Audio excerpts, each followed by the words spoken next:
want to approve the minutes? Second. It's been motioned and second for the approval of the minutes for, this is October the 9th, 2025. Good evening, everyone. And do we want to start with the reports? Madam Cohen. Good evening, everybody. Hopefully the board's doing well tonight. I wanted to step through a couple of updates with regards to programming, projects, and community events. Of course, tonight I'm also joined again with our program supervisor, Bakir Altumbash, so he's going to be continuing to give the programming report. So that'll follow some of the things I have to share with you. So I wanted to start off and talk a little bit about Enki Park really quickly. Just down here at the entrance drive of the Township building. We've been busy updating. You probably have seen, if you've driven here maybe during the day, maybe at night too, because I think the signs have a glow to them. They're pretty vibrant. We've been trying to, as part of sort of a relocation effort of the parking for the folks that come to the playground, try to get them to park in the creek parking lot. So if I scroll ahead a little bit, let me jump to this slide first. So when you come into the Township building, obviously we have an accessible parking lot that can quickly, get those who have the need to the playground, right here adjacent to the playground. And what happens is a lot of people are parking in the upper Township lot, the building lot here, and they're also parking in what we refer to as the Ivan parking lot. And a lot of times, we'll see sometimes 4 or 5 family members with little kids, walking abreast one another down through this sort of a little bit of it's a tight area when you come up through the bridge. So you've got cars coming in, cars coming out. We have a lot of traffic that egresses our property, not only from the daily use of the building, but also from the Radnor Preserve Radnor Preserve apartments that are here in the back behind us, where we have a lot of folks that live, a lot of residents live. I think they're at full capacity at this point. We have Radnor police sometimes leaving in pursuit. So there's a lot of traffic here, and having pedestrian traffic in a narrow area where folks are walking to the playground can be very unsafe. So we're trying to take some measures to re-educate our playground users to make sure they're parking down here in what we refer to as the creek parking lot. So in doing so, what we've tried to do is really kind of clutter the entrance area with a lot of signage. As you can see here, we put some fencing up to try to, give it a little bit more of a profound look for folks coming in. We've been trying to communicate with people, so just short of like putting a parking person in place here at the Township building to accompany those that are using the playground, we're trying to redirect everybody in that area. So I had actually presented this to the board, I think a year or two ago, and it continued to just, be a problem that's persisted. So we're just trying to, again, ask folks to walk, come and park basically in the creek lot, and then walk across the bridge that we have there, recognizing that, it is a small bridge. We do have a potential plan in the future to reinstall that bridge, make it accessible, and create, what is needed there to be able to, safely get people into Enki Park, and then also creating the pathways so that they can circumnavigate the park to the ball fields, of course, and especially the playground. So that's a long-term vision. It is something that, is in our capital plan, and hopefully in the future we can fund. But in the meantime, just trying to re-educate folks to come across the bridge and then walk across the grass here and into the playground for their safety. So I wanted to address that night and just kind of bring it up and have an opportunity to talk about it. So unless you have any questions, I was going to move on to some new signage. Does anybody have any questions about that? Quick question. Any plans on having some type of paving or rocks or something to get along that creek? I know it can get muddy and also might be also a visual encouragement for people to go that way. Bill, that's a really great idea, actually. It reminds me of what we did at the Willows, going from the parking lot to the trailhead. So maybe putting some wood chips down just to identify the area could make it a little bit better. So I'll definitely make a note of that, and we'll talk to Public Works about that and possibly putting a little pathway across there to give it some identity. Great idea. So another update just is with regards to some signage. As we had been going through the planning process for some of the improvements that took place recently at North Wayne Park, we had some stormwater improvements that were made there with fencing, and the parking lot had been renovated. In recognizing that we don't have, really clear signage for North Wayne Park. In fact, North Wayne Park doesn't have a really clear address right now either, so we're working on that also to try to correct that. But we did add signage right along North Wayne Avenue to identify the park right as you go into the entrance there, as you come under the train bridge or approach the train bridge, depending on the direction that you're headed in. And then at Odoriccio Park, what we heard through our last few years of discussions in not having clear identification off of Church and Fairview, so we added some signage there as well. These signs are very similar to what we have down in Bryn Mawr that can get you to Bishop Richard Allen Park, which are posted along County Line Road there and Brook Street. So we're excited to finally get these installed. In fact, we also have some new signage that's going to be going in at Friends of Radnor Trails Park, post-project that took place there. We had removed the signs, the old-style blue and white signs. The new ones have been fabricated, so they're going to be installed most likely next week. I actually meet with the installer tomorrow to mark out the locations. And then after that, the next one that'll be going in is at West Wayne Preserve. And then behind that, of course, is going to be some new signage for Fenimore Woods.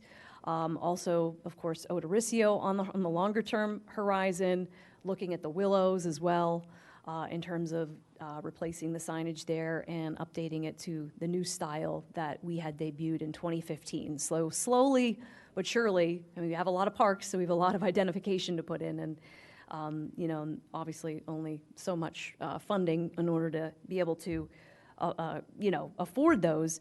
Eventually, we'll have all of the signs replaced to the new style, so we're excited about that. So switching gears, I'm going to jump into programming and talk a little bit about Busy October. One of the biggest events that we do every October is the Radnor Run, as you all are familiar. We had over 600 runners this year. As a matter of fact, I think it was just over 650 between the 5 mile, the 1 mile, and the 2 mile, which is the walk. So we had a really great day. It was chilly, but we had a great day, lots of great runners, and really festive atmosphere. Overall, folks had a whole lot of fun. It was very safe.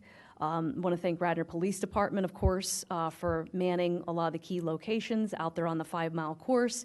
That starts and finishes at the Township building here, goes all the way over to the Willows, through Parks Run, back through this area, down Aberdeen, Orchard, and on back on Brookside and back down to the Township building. So it's a great run, and I definitely would encourage anybody, if the run is here in the future, please consider it. I know we are looking at alternatives for the future. I think I addressed this with the board last month, that this will be the last year that the American Lung Association will be the beneficiary.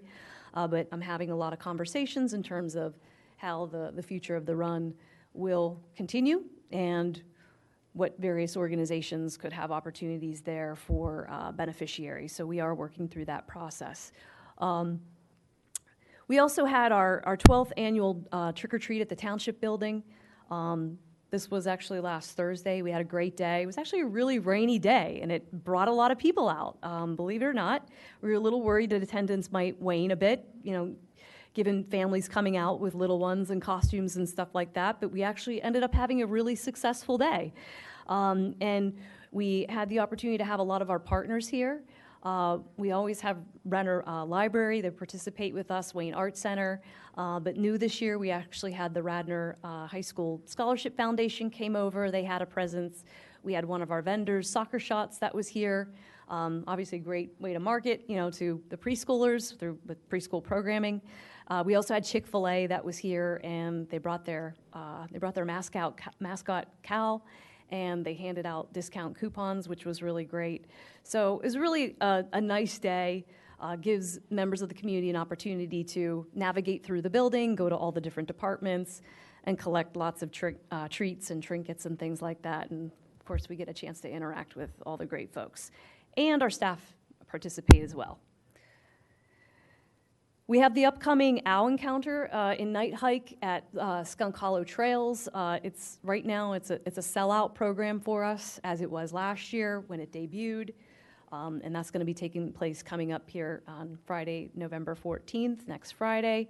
As a matter of fact, I think Bakir is going to be running that event for the first time for us, which is great. He'll get an opportunity to lead the event and work with our vendor, of course, Indian Run Environmental Education Center.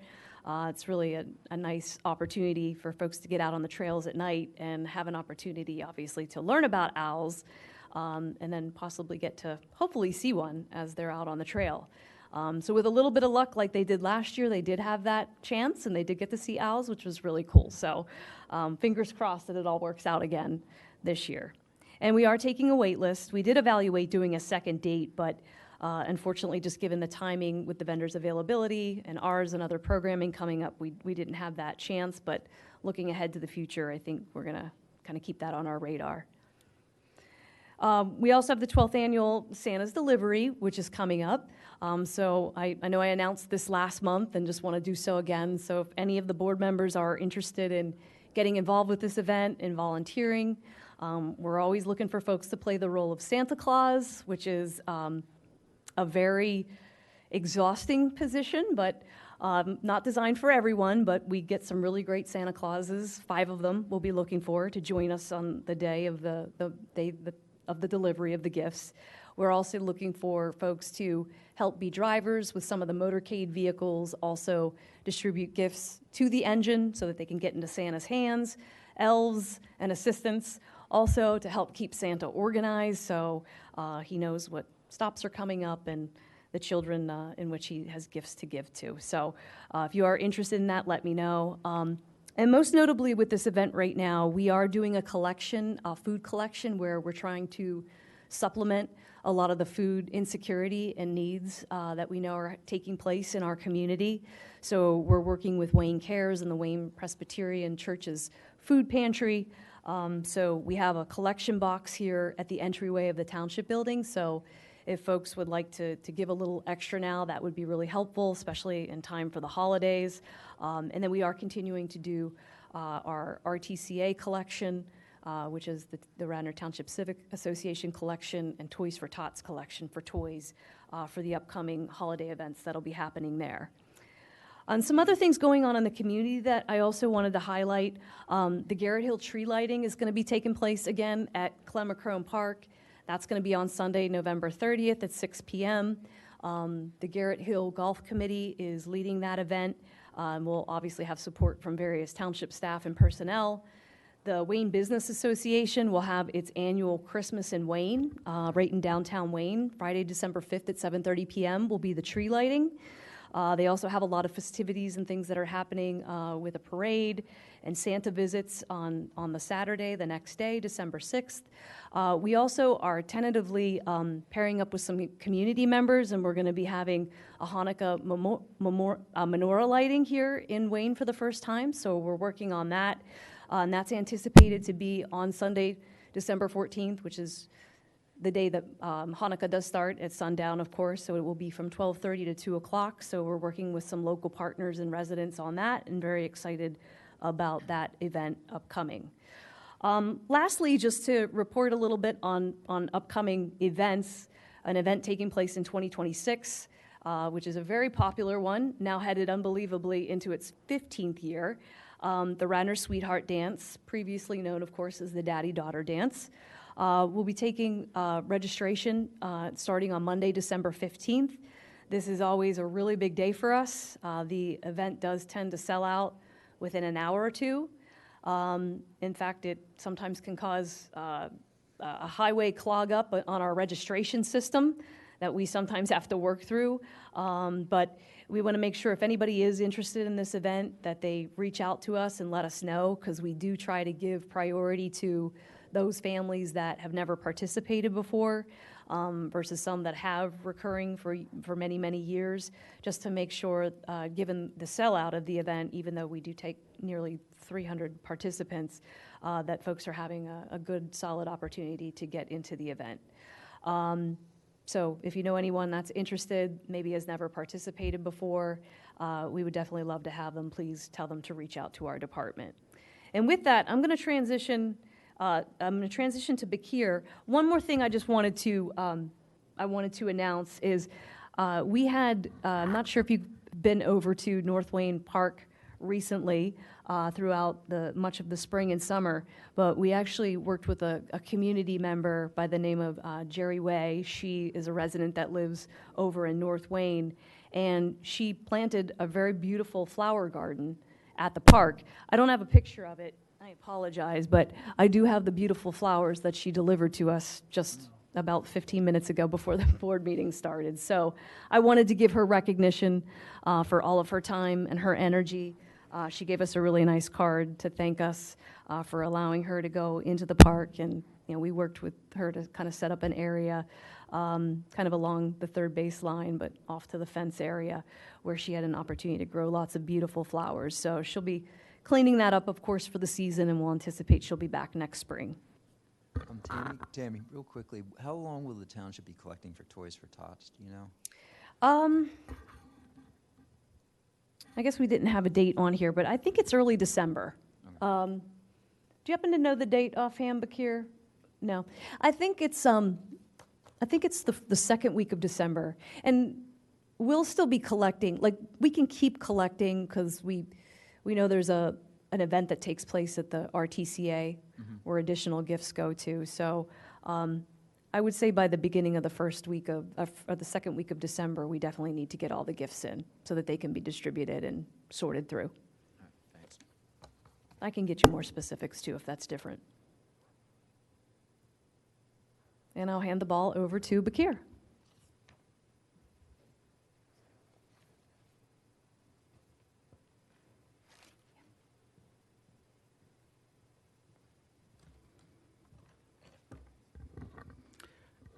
Good evening, Board. So this is a time for us where programming is slowing down outside and we're moving indoors. So this is a moment for us where we're looking at future planning, and we're looking at any ways we can update what we currently have going on. So I wanted to talk a little bit today about our guidelines for contracted programming. This is a 26-page packet that we give to all of our vendors every year with any updates and any new vendors. This packet entails expectations that we have across all of our vendors. That way we can ensure consistency, whether it's policies with refunds, surveys at the end of the program, how we handle facility usages, how we handle registration, what things we're capturing during registration, including special needs accommodations, allergies, emergency contact information. And we're very strict on what is in this packet as far as our program vendors. So there are certain things where we will not budge on. For example, our certificate of insurance compliance, we have very specific numbers that we need to adhere by, and we have very specific clauses that we need from our vendors. So this is just, and then also for me, it's great to have as coming into this role because it helps set a precedent and also vets out any vendors that don't reach what we need. So for us, it's just a great way to get an understanding of where we are with our vendors and also vet out and get just a basic understanding of where we are with them. I also want to give you guys some updates on grants that we're doing. So for me, I understand that a big part of this role is going to be Radnor Day Camp. So there are 2 associations that we were able to get grants submitted for, and they're pending. The first one was the American Camp Association. American Camp Association we use for training for our staff.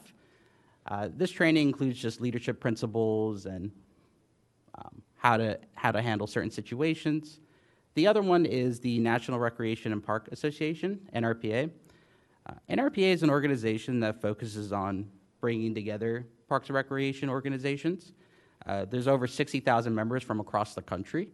It's a very cool organization that brings in different parks and recreation professionals. It gives us good ideas on other townships on what they're doing, and it gives us insight on how to better our programming. So we're hoping we get these. The idea for these grants is to really ramp up the existing training that we have for Radnor Day Camp, to incentivize going to these trainings, whether it's through gift cards or potential activities outside of the camp. We're really hoping to get these. So fingers crossed on these two. To give you guys a little bit of an update on programming that we did have go on last month. We had our Radnor Township Champions Pickleball Clinic. Radnor Champions program is a program that's focused on developmental differences for children, giving them access to programming. This was done with our partner, Universal Rackets, and this is the second time we ran it, and it was a great showing. We had volunteers come, we obviously had participants come, and we're really looking to expand this program and find any ways we can do it. We're in communication with the Radnor Committee for Special Education and just trying to find unique ideas on how to get more programming for Radnor Champions. Radnor Youth Basketball registration opened. Radnor Youth Basketball has been a staple in this community since 1990 with over 1,000 kids expecting to register. So there's been a lot of excitement for this, and it's one of the premier basketball programs in the area. Also, to supplement Radnor Youth Basketball, we have PA Hoopers Academy. This is more of a developmental program for pre-K. So we have both of these programs starting up in, PA Mini Hoopers are starting up in November, Radnor Youth Basketball starting the first week of December. So basketball is going on, and that is the update for programming. Is there any questions from the board? I did have one question. The Yeah. background checks, what are the background checks? Are they the standard ones that we'd use for school? Yeah, the background checks that we get from our vendors is we get an Act 153 letter, which states that they're compliant with the three main background checks: fingerprinting, FBI, and I believe state and local police. Is that correct, Tammy? It's the child abuse clearance, the FBI clearance, and the criminal and background clearance, which is actually Act 153 is a law that's mandated to us that we obviously pass along to our vendors. But we do take it a step further. You were probably going to go down this road in a minute. We actually, before the law was enacted, which goes back, I believe, about roughly 12 years or so, maybe 10 years, and this is a state of Pennsylvania law, we had been doing background checks annually on everyone. So when Act 153 came into play, it actually put more work on us because we were going to keep doing it annually, but then we also have to do it in compliance with Act 153, which the requirements for our employees is every 60 months. So, but for us, we hold a higher standard by doing it annually.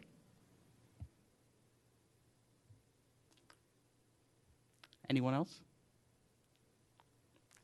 Thank you for your time. Real quickly, I'm Yeah. sorry, I think you mentioned about the Champions programming. When's the next, did you say you have decided on the next one yet? Yes, or- the next one is November 16th with Okay. Universal Rackets as our second session with them. Have you made any plans for ones in 2026 yet, or no? We have. We've made an agreement with Skyhawks. We're going to run our neurodiverse athletics. Okay. We've also, with Radnor Committee for Special Education, have come in an agreement for Champions Bowling, Okay. and we're still continuing to look for more. We also in contact with Terry. She previously ran our Champions basketball program, and we're looking to do that as well. Okay, great.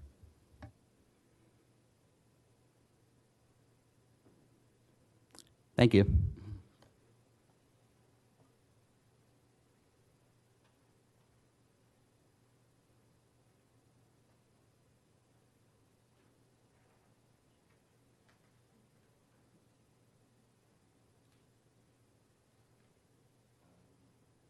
Sorry. Any discussion or, if not, Board of Commissioners? Sure. Hi, everybody. Yeah, this Monday, there's going to be a vote for resolution on approval for a grant to go to Pennsylvania for the Radnor Kreuzberg Center and its improvements, including roof, windows, veranda, siding, access, and other improvements in the amount not to exceed $1 million. So that will be up to vote on Monday. Any questions? Okay. That's for who again? Kreuzberg Center, is near the dog park. Mainline school night Yeah. over at Hartford Okay, Park. Okay.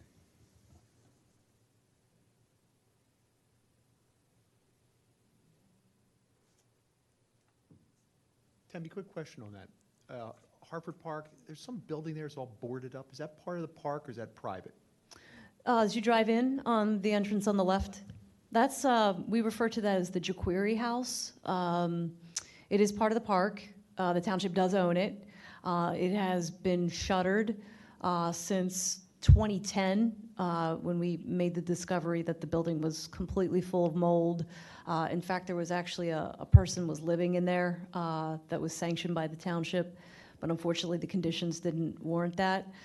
So we did end up relocating, the person, and we ended up shuttering the building. So it's another one of the buildings in our collection that definitely needs to have some work and, hazardous environmental mitigation in order to be used. So I know we've had various groups come forward interested in that building, so we certainly would keep that entertainment alive if there's a group that is interested in adaptively reusing the building in some way. Otherwise, I know there's been some chatter about possibly demolishing the building. I know Mainline School Night has some interest in the building as well, maybe for potential for future use, so just sort of remains a little open-ended right now. Thank you. One other thing I just wanted to update that you might see on the agenda for the Board of Commissioners on Monday night. There is another resolution, 2025-158, authorizing an MOU and project with Radnor Wayne Little League to install an irrigation system at Enke Park on both ball fields, as well as field replacement of sod and grading.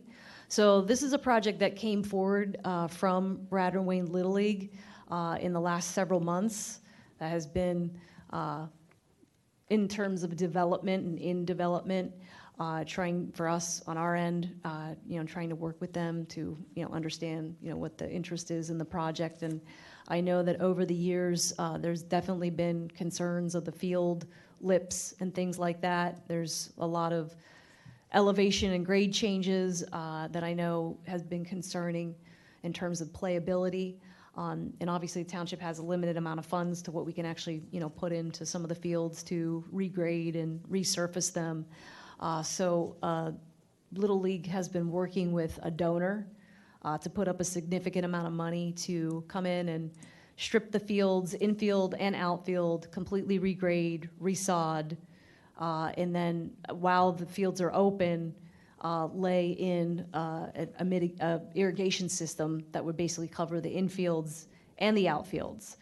So as you can imagine, it's a pretty significant project, and obviously one on our end that's come with significant time and trying to understand the scope, meeting with the irrigation system installer, trying to understand how they would configure it, what the components and the controls and everything would look like, where would those go. So that has actually been a project I've been working on for the last few months, and it's come from Little League with a sense of urgency because they want to get the field sod done soon, because in order for the grass to actually take so the fields can be playable by next spring, really should be starting like yesterday. So that's why the project did not come to the Parks and Recreation Board. If you were wondering, why maybe it wasn't flushed out here first, it just was due to the sense of urgency and timing.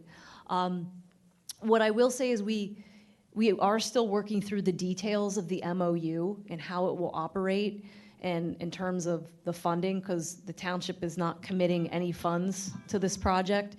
In fact, we'll be asking Little League to not only cover the entire cost of the project, the installation, but also the ongoing operating costs. So, you know, irrigation systems come with service contracts and maintenance contracts and have a whole lot of replacement detail that happen, you know, with the heads and the lines and winterization. So there's a lot of maintenance and there's an upkeep to that. Also written into the current draft of the MOU is covering the entire utility water bill that will go along with that. So there's, in the finish line here of having to have everything prepared for the Board of Commissioners packets for Monday night, there's still some pieces that are not 100% worked out. So it is an agenda item that might get pulled. But I just want to bring it to your attention so you are all aware. And what this also allowed us, this opportunity for this next project at Enki, because we've done a lot of projects at Enki, was to bring all the MOUs together. So there's an MOU on the ball field lights, there's an MOU on the comfort station, there is some legislation in place in terms of the ball field banners, in terms of the licensing fee and money that comes back to the township for those. So this was also an opportunity to marry all of those agreements together. But as I mentioned, it might get pulled off the agenda between now and then. We're still working through the details.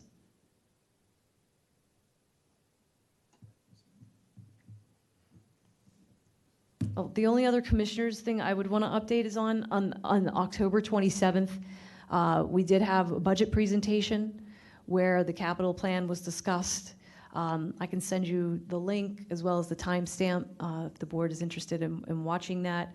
I had also made a presentation at that meeting to ask for an additional staff member within our department that would be a parks support person to help with park projects that we're overseeing, to be able to add an extra body to be able to accommodate a lot of the things that we have going on in that regard. So I'll strongly urge you to watch that presentation.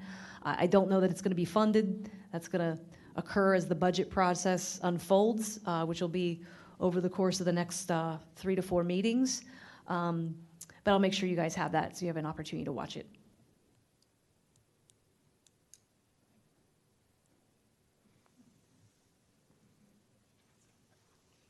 Quick question, the Wayne Little League, that just covers the 3 fields, Clover, South Devon, and Donna Lane?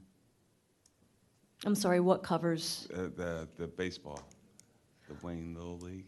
Radnor Wayne Little League uses more than just Philippone and Beauconnor, 4 fields. So the fields that I was referring to with regards to the project is right out here at Enki, 2 fields. But in addition to Enki, Macrone, Beauconnor, they also use Emlyn Tennell, Cowan, and Clemacrone, and North Wayne, and Odoricio. That's what I was getting to. Odoricio, I don't see him playing there that often. They schedule it, Wow.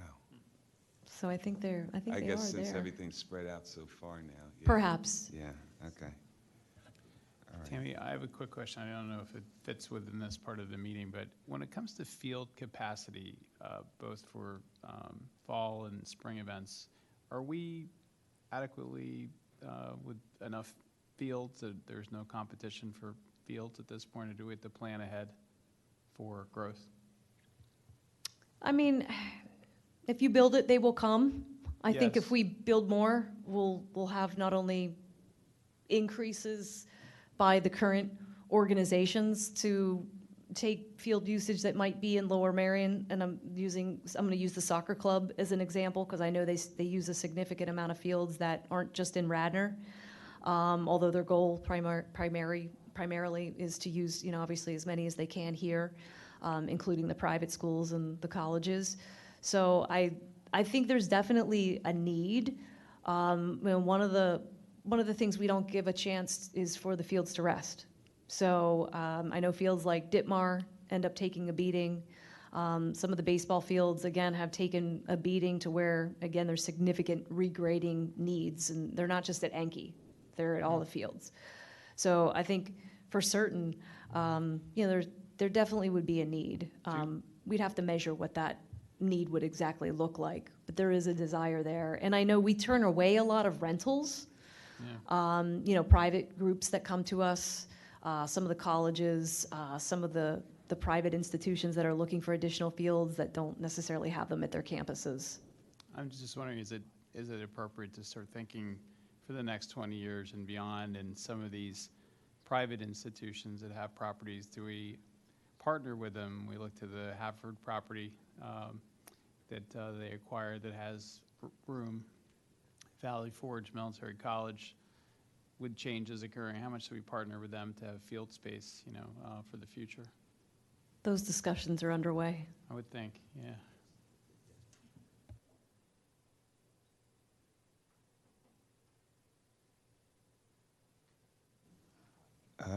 Shade Tree Committee? Oh, yes, I have a report from them. Okay. So the Shade Tree Committee, first thing I want to note is actually at the October 27th Board of Commissioners meeting, Frank Paris of the Shade Tree Committee made a presentation on the Delaware County tree canopy assessment. So when I send you the link to the budget presentation, I'll send you the timestamp for this actually as well. It's right at the beginning of the meeting on the 27th. So Delaware County did a canopy assessment that ranged from 2010 to 2022.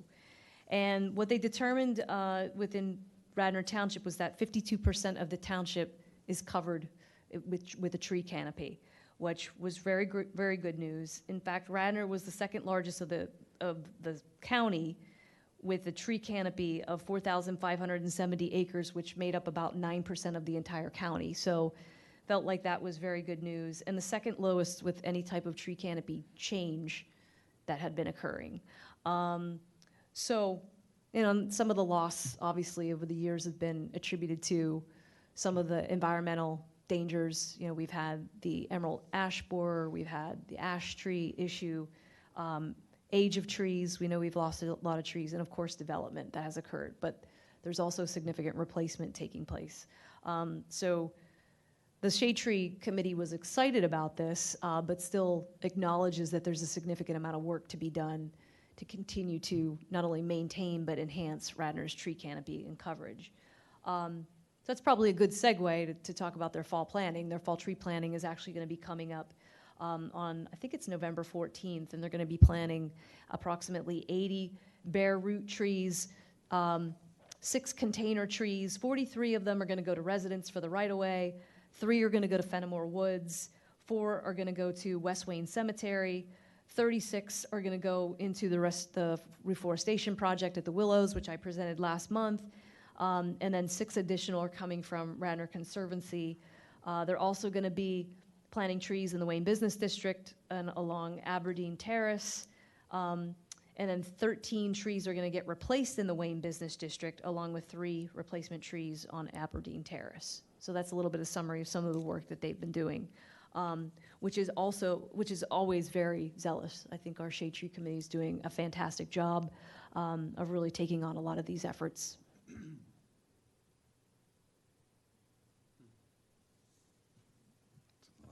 Just I give a quick comment. The recent Radnor Conservancy tree giveaway was a very great event. They gave a lot of trees. So it was very good use of the willows. I think I saw a lot of trees go out of there. And just further comment, I know that we had at one point talked about the trees that were in our neighboring at the Aramanek. I believe they've kind of done that process already. I see that large area there that's now a large lot for the golf venue, so I think that's passed. But I'm just happy to see all the tree planting that's going on. That's a good thing. So.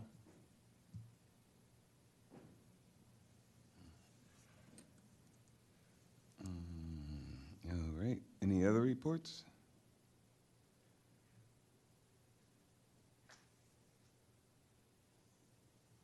If not, oh, I'm sorry. No, I was going to get up for old business. Old business?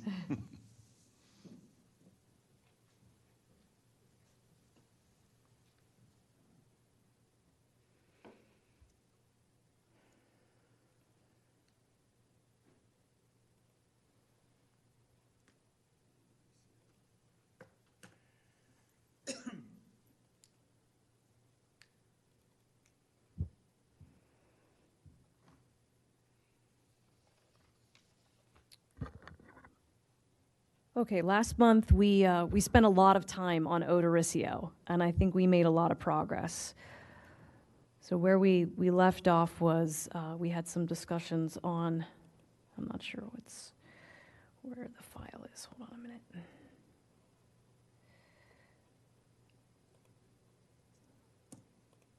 I just want to bring up the presentation.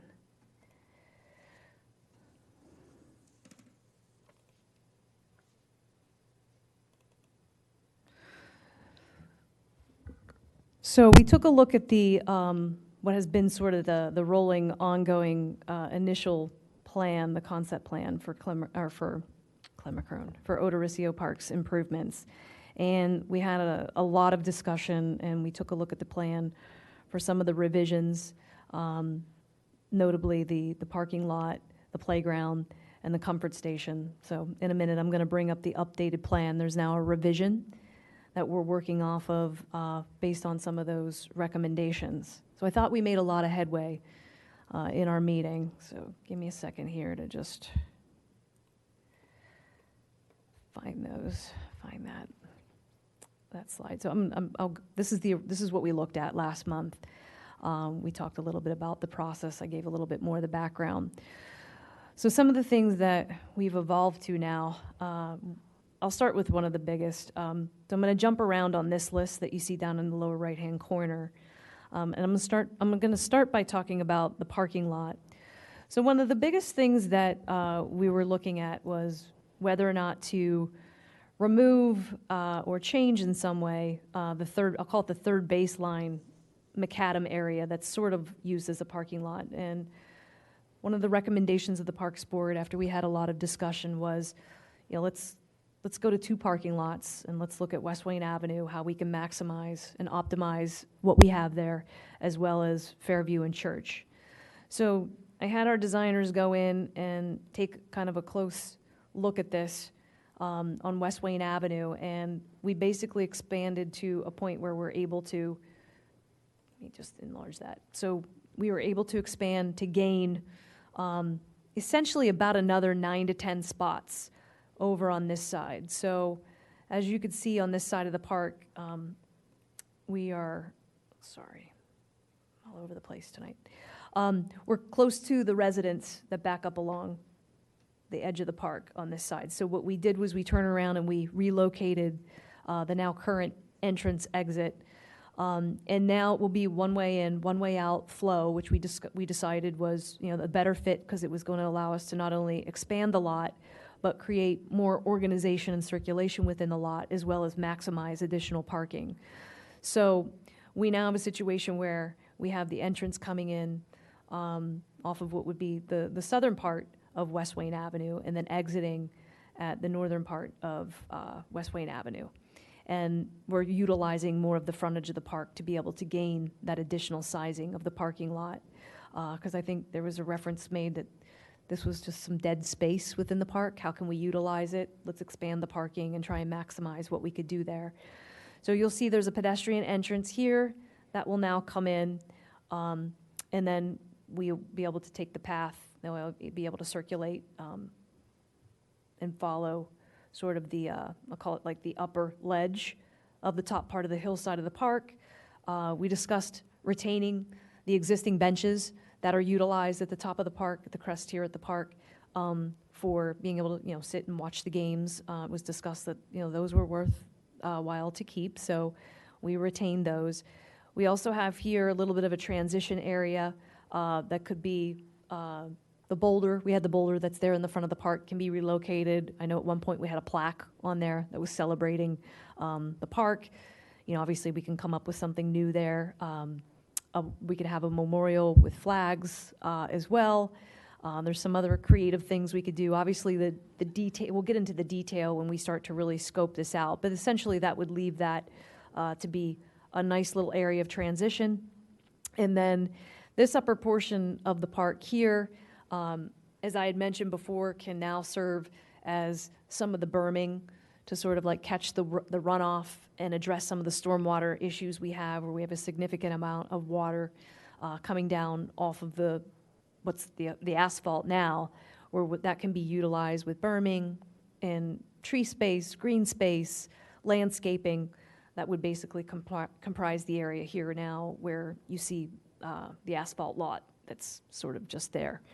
And then as you permeate a little bit further into the park, the discussion that we had was to basically flip the playground and the comfort station, which would now become the pavilion area. So this is the pavilion we looked at that was roughly a 20 by 44, 30 by 44 size pavilion. I know we looked at a bunch of them on the screen. We sort of zeroed in on one where we knew we could have an overhang space and have a lot of picnic tables to be able to accommodate, community picnics, things like that. But that space could also double as an area where we could move the picnic tables, and then we could have bands, we could have activities, things like that, and then allow for a lot of this green space that will surround that area in order to be able to have folks, being on the lawn to maybe hear some of the music that we have with some of the events that we have playing during the summer and perhaps other times, which ties back to removing the stage, as if you'll recall, was down in this portion of the park, along with the tiered seating that we had previously built into the hillside. So those were non-starters. So we moved those out. So this is a new plan now based on those recommendations. The playground space, so what you're looking at here right now is just a placeholder. Our two bubbles of which would comprise the playground space, roughly just a little bit over 3,000 square foot. We can expand that. We can shrink it depending on the playground that we end up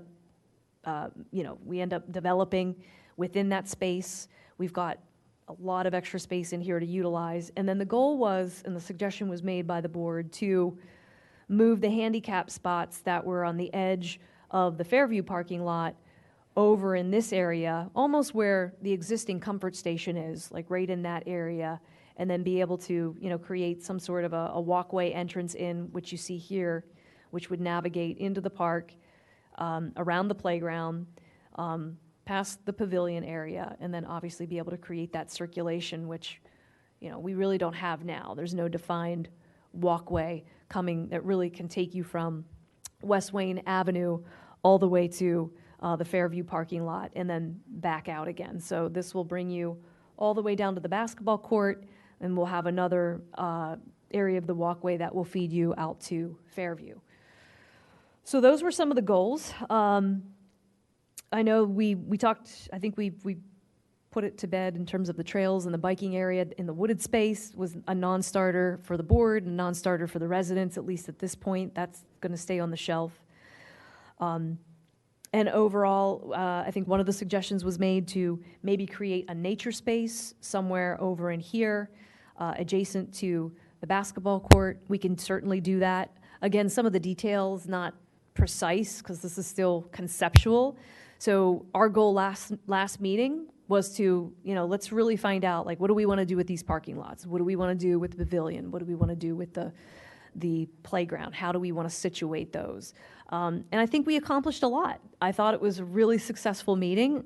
It allowed me to go back and work with the designers and put this plan together. This certainly isn't going to be the last plan, I'm sure. Having been down this road with Clem McCrone, which I was thinking about earlier when I stood up here to talk about this, is, we had a lot of iterations. And, we'll be prepared to do that. I do think we do want to start to kind of hover into something that we feel good about so we can start to generate, what would an order of magnitude cost be? Because we know there's going to be a point where, with our commissioners, we're going to be looking to them to say, here's what this is going to cost, and here's, what we need to start looking at in terms of budgeting, bonds, grants, however we need to get there, recognizing it might be a myriad of different ways that, allow us to accomplish ultimately this improvement plan.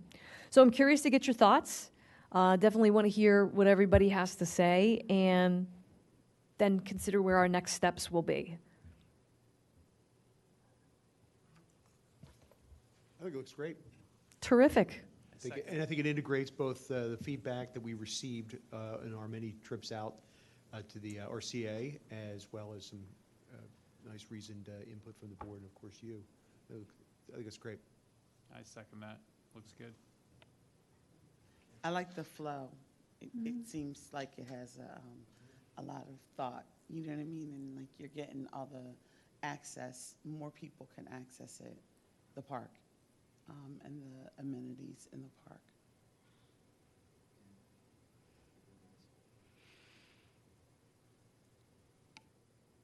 Okay, great news. So next steps will be at this point, and I've already gotten the designers to start like contemplating costs, because next steps will include what their costs will be to bring this together and make it a fully workable scope, and also start to consider stormwater management, which is a big part of this project, and what does that look like?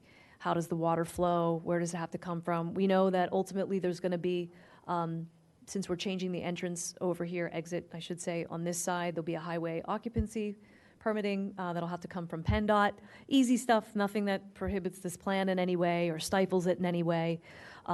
We always work with the Delaware County Conservation District when it comes to stormwater flow and overall management of erosion, sedimentation, all of that. So those are all key pieces that will be flushed out as part of that. We'll be looking to our designers to tell us, what's it going to cost them to bring it together, and then project administration, and then overall starting to really get into the details of some of these other areas of costs, like playgrounds. So I would want to come back to you and start to look at a playground and what the components would be. So that's my next step goal, and then start to really look at what the pavilion will look like in terms of sizing and what might work best.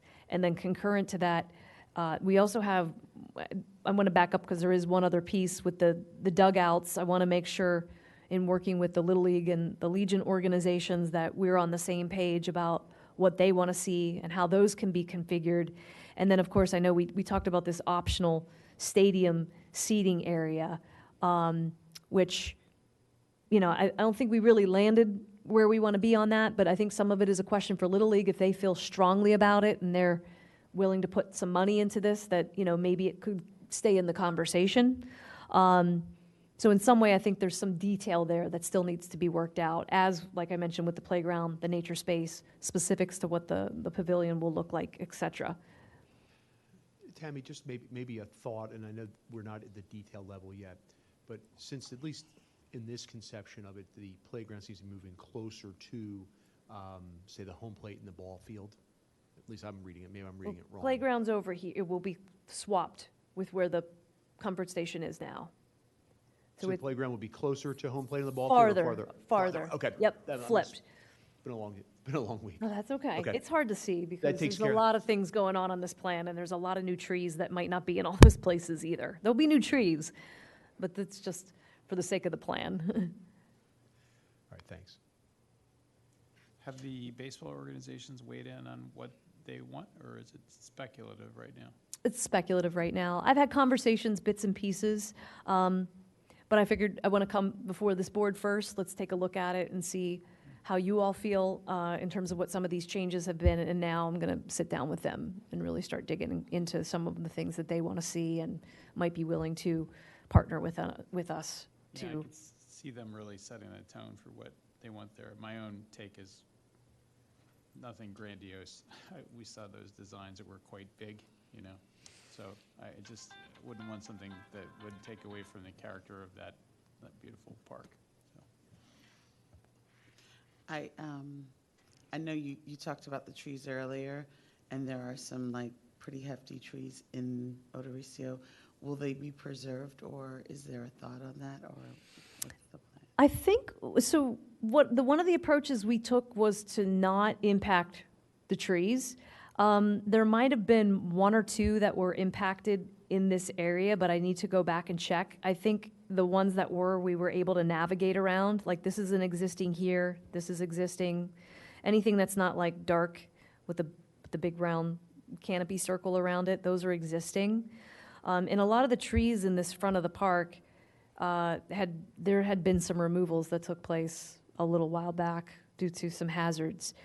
So the goal is to not impact trees, but I can take a closer look at that and see what may have to be. And that'll be, again, that'll be one of those things in the detail to where our goal is to not impact trees. So if we need to like shift something in a direction or another to be able to avoid that from happening, we're certainly going to take the steps to do that. Like when you talk about the ridge along the third base, there's like about 6 or 8 trees that have been there for like. Those won't be impacted. Okay. Not that I'm a tree person, but they do go send. I understand, and they are beautiful. They're like the character of the park. I think if you remove those trees, you remove a lot from the park. Now, it's important to note, though, that those trees are compromised because there is a significant amount of runoff happening. I think if you've been in that area, you see the significant roots popping out. We will try to maybe find ways to slow that process. There are some different types of strides that can be made to help that.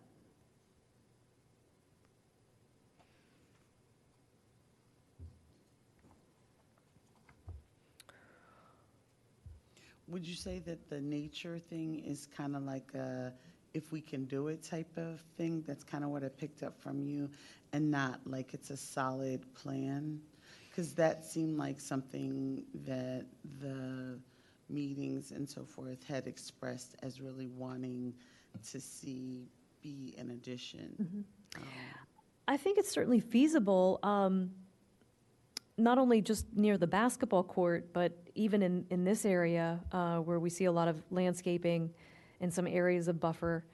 There might be opportunities for gardens and things like that. I know that one of the discussions was, can we create a small community garden? Are there some other play spaces that are nature-based with sand pits and gardens and things like that? I think those are all feasible at this point. I would say let's try to get the most out of it we can, and let's see what it's going to cost. And I know sometimes, having been through this process, and this happened with Clemacrone, we watched it happen with Fenimore, we come back and we end up value engineering some of these projects back to meet a budget. The great news with Odoricio is we don't have a set ceiling or a budget. In fact, all of the costs that are occurring right now for the design are all covered 100% by a grant. So that's all great news. And some of that will continue. And this board also had made a recommendation to the commissioners that any of the funds within the Park Impact Fund would be dedicated to this project. So obviously that's something that the commissioners would have to ultimately make a decision on. But we know that in that fund there is a significant amount of money right now that could go towards this. But not having a ceiling allows us to let's design it to what we want and then let's work from there. And then we can ask our commissioners to budget for what we need to get it done.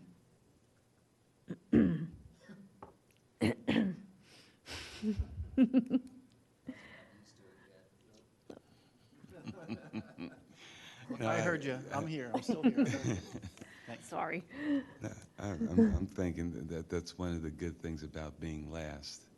Everybody was screaming about why haven't they done anything to this board, to the park so far. I was like, whoa, let's think about this. Look at what they've done to everything else. Now, what we see they've done to other parks, we can go in there and say, we want We this, like we this, want we that, don't like we want that. this. So we're in a good position, I think. I like where we are now. It does. It feels real good. Yeah, the plan looks really good. I think it helps to save as many trees as you can for shade. And then I know, the newer parks now have shade things on top of stuff, like above the playgrounds to help with shade, to keep stuff cool.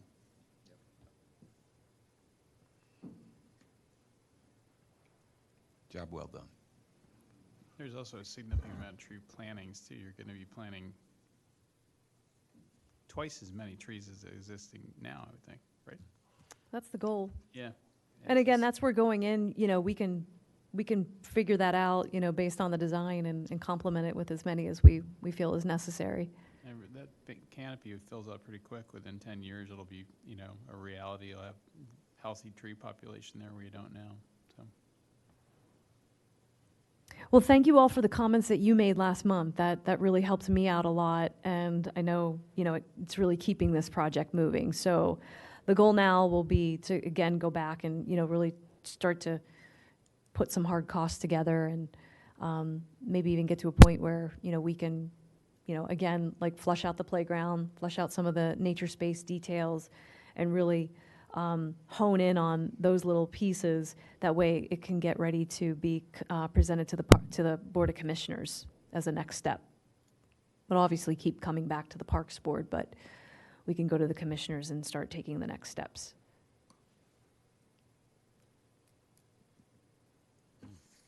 Great. Thank you.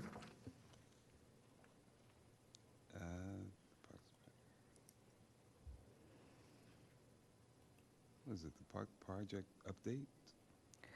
I'm going to give an update on Fenimore, which the stable construction has been moving along. I don't know if anybody's been over there recently. We're seeing a lot of changes. No more tarp. Tarp has been removed. The roof has been removed. So.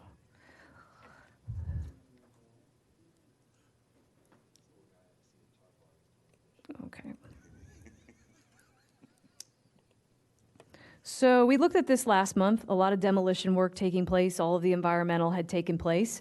This is an updated picture with the roof removed. This is showing the building to the west side. So you can see significant amount of demolition that took place. This was over the last few weeks. A little bit of tarp still left on over there. This is the east side. So you can see it starting to come apart at this point. This is some of the interior. Don't be scared by the look of this. The contractors assure me that the building is in very good shape.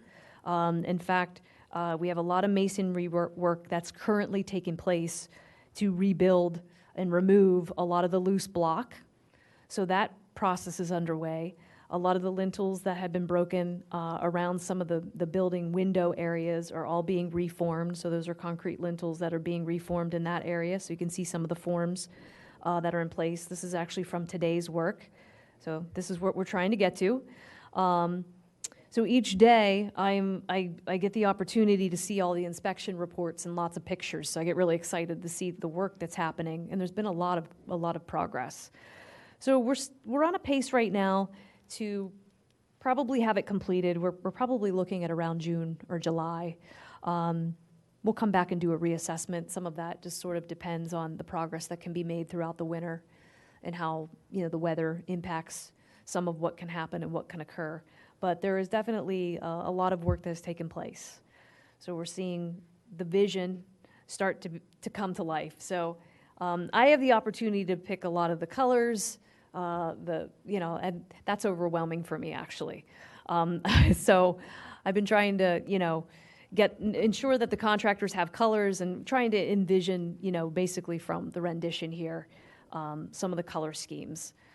So it shouldn't look too far off of this, but there could be some color changes. Like, for instance, like white gutters don't really weather well, so, we'll probably look at some softer tones of tans and grays and stuff like that. But there will be a nature-based look to the building ultimately.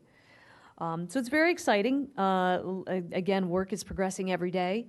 Our inspectors out there each day getting photos and putting together some of the reports, so we get to monitor that progress.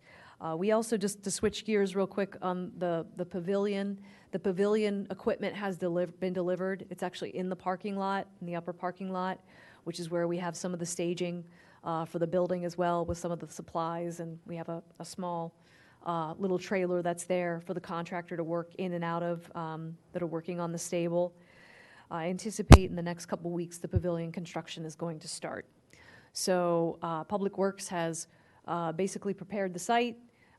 We've leveled, we've graded, and we've prepared basically for the next step for the contractor to come in and start assembling and pouring the concrete forms for the areas that will go in relative to the pavilion. So hoping to have that work done by the end of the year. I'm not sure if we're going to hit that timeline, but it would be ideal to try and get it done so it's not sort of partially done as we head into maybe what could be a rougher part of winter as we get to January, February. Quick question.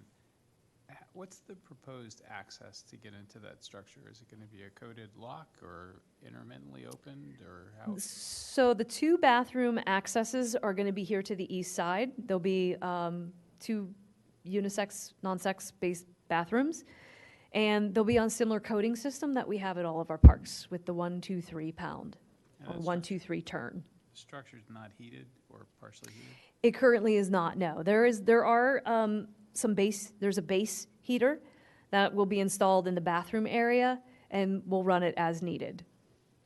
Okay. But the larger portion, what is in the larger portion?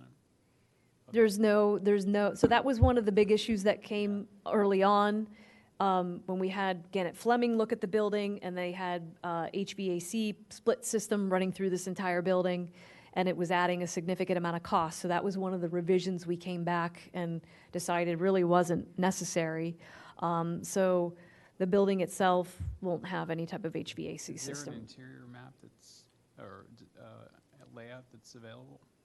I can actually show you a video next month. I was inside the building. It's completely gutted now, so all the demolition that you saw, all the pieces that came out, these were partitions. There was drywall in there. There was 3 or 4 rooms that was set up, and there were bathrooms. The entirety of that space is going to be laboratories? It's all open now Okay. on the inside. So it actually is a nice space. In fact, if we were running a program at the site and they had to seek shelter, it would really be a great space to bring kids into if we absolutely needed to. I recognize that we have the pavilion and So everything. the two flanking portions are where the bathrooms are? Or I just don't get a general sense of the layout inside. So this picture will give you, this here is what would be the eastern wing Okay.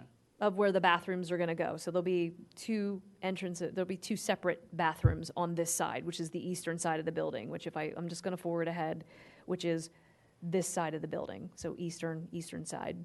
Okay. And then this side will just be open space, and then this will be open space. But you won't be able to go from the bathrooms into these spaces. It will be locked. So that open area will not be accessible? No, other than not for unless we specialty decide we want to events? use it for something. Okay.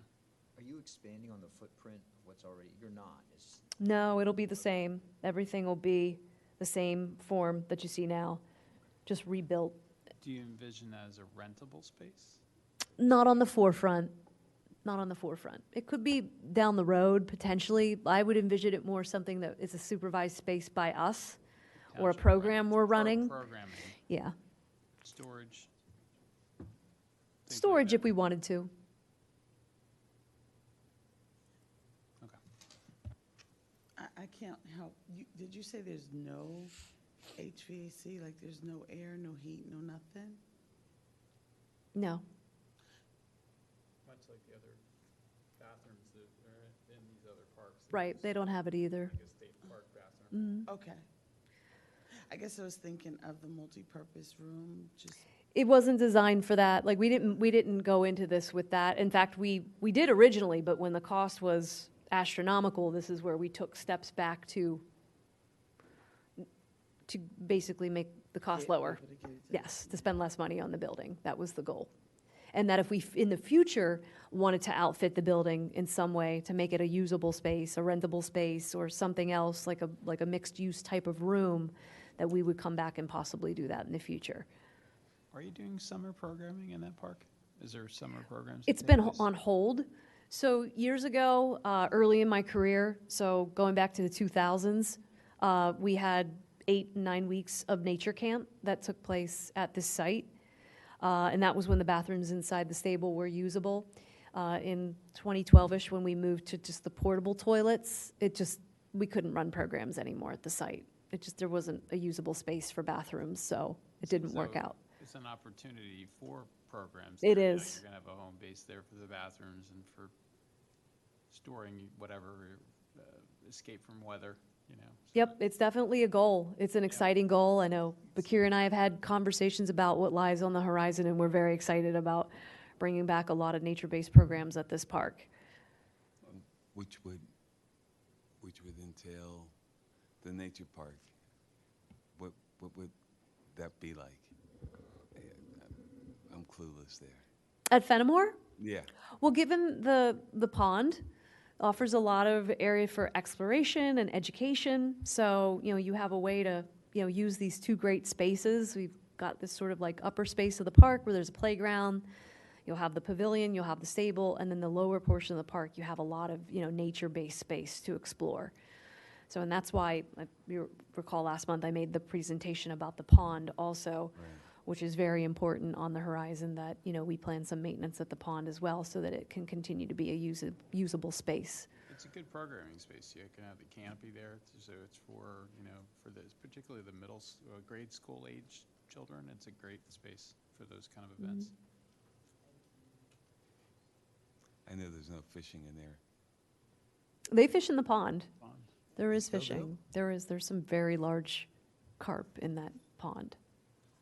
I lost my fishing rod in there one time. No one skates on, is there skating on that pond? I've never really been over there. There has been, yes. In fact, it froze over last year. I walked the whole length of it, frozen. I was really excited about that. It's the little things here that give me such pleasure, believe me. Does it draw any skaters over there? It does. The Willows is really. It does.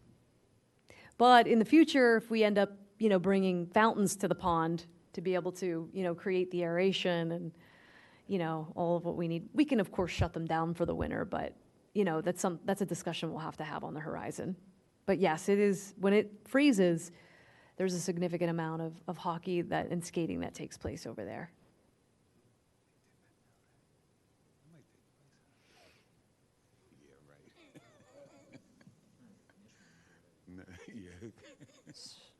That might get me in trouble.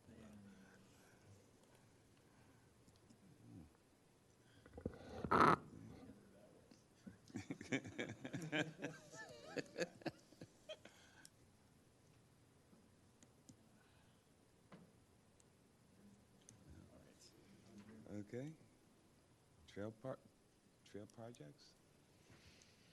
Well, just to back up just real quick on budget, again, budget's unfolding. I'm not sure where capital budget is going to evolve to as the commissioners continue to have their conversations.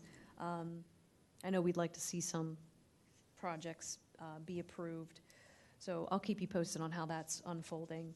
And then trail projects, I don't have any updates unless you have any questions. Those are still in progress, some requiring significant amount of funding as well.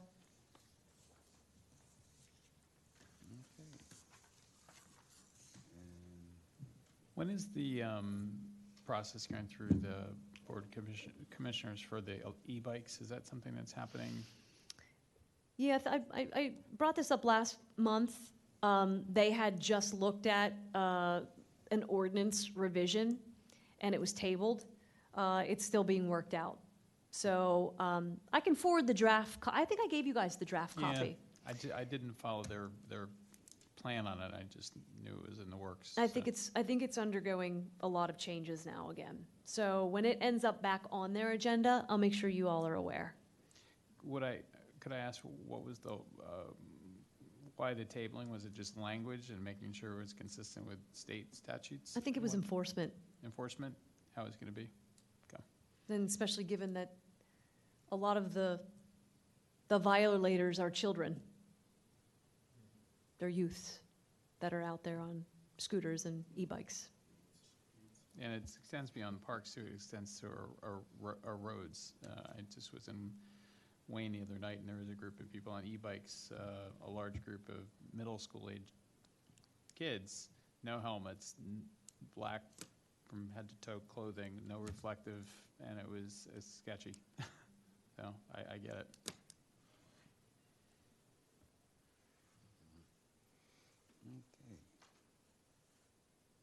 Okay. Steward program, anything? The Parks and Rec board member steward program? Nothing? Public participation? Not everybody rush up here at once. I have one last question for maybe Tammy. The deer population seems to be up a lot in the neighborhoods. Is there still an active process through the Willows for culling? There is, and various other sites throughout the township, so that program is underway. Because there's a notable increase in activity. You can see trees being eaten and damaged, and even on the roads, there's definitely a lot of danger out there. Just advise caution driving on our roads late at night. They do pop out. Maplebrook, by Wayne Elementary, there was a whole flock that was running across the road that was dangerous, so. I can notify our enforcement team and police team that head up the deer culling program and let them know that there's been, residents have seen an uptick in activity. I can give you an update on the timeline of the process as well. Okay. Anything else? Okay. I move that we adjourn. Second. Second. All in favor? Aye. All right, we adjourn.